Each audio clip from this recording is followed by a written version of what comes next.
fungsi utama normalisasi order ini apa sih Pak? Jadi gini, sudah cukup banyak ya dan cukup lama juga para pengusaha ini mungkin saat belinya, mungkin juga karena dia ingin mengangkut lebih banyak, itu kemudian kendaraan truk itu dipanjangin. Kemudian sebagian besar kayak model dump truck ditinggikan. Padahal aturan kita tidak seperti itu. Dan kemudian apakah boleh? Boleh. Dengan catatan memang harus ada keseimbangan karena memang masing-masing sumbu ini kan 8, ada yang 8 ton ya.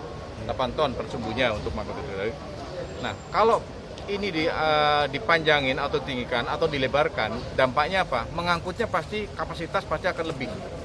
Tidak sesuai dengan ketentuan aturan yang ada. Nah, kemudian dampaknya adalah mobil truk yang overdimensi potensi mengangkut barang pasti overloading. Makanya ada jembatan timbang. Nah, jembatan timbang tadinya itu kan dikelola oleh pemerintah provinsi, tapi kemudian diserahkan ke pusat. Nah, sekarang ini jembatan timbang saya sedang gencar-gencarnya.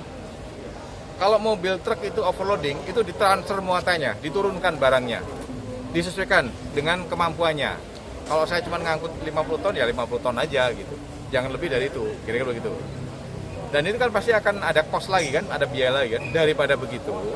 Nah, sekarang saya mengajak kepada semua kendaraan truk yang pengusaha, yang kendaraannya tidak sesuai dengan dimensi, untuk dinormalisasi, dipotong.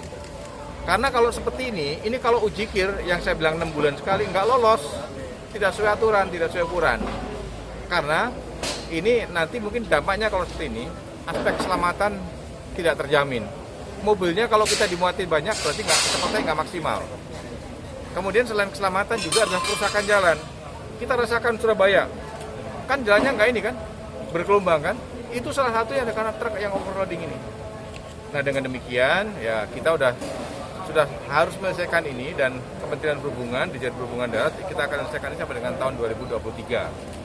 Tapi tentunya dengan kepolisian, karena ini ada dalam Undang-Undang 22. Jadi kewenangan kepolisian cukup besar untuk bisa juga melakukan menyelesaikan ini, karena mereka bisa di mana saja melakukan penindakan. Tapi kalau perhubungan hanya ada di jembatan timbang dengan di terminal. Jadi untuk menyelesaikan ini saya bergerak dari hulunya, pemotongan, normalisasi dan sebagainya. Kemudian nanti penegakan hukum bisa dilakukan. Selain juga kita sedang mengupayakan, mengusulkan nanti penegakan hukum, sanksinya ditambahkan lagi.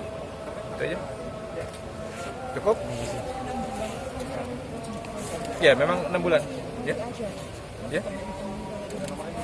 Ya, kalau misalnya gini, saya udah semua uji kir, saya udah lagi tertibkan juga.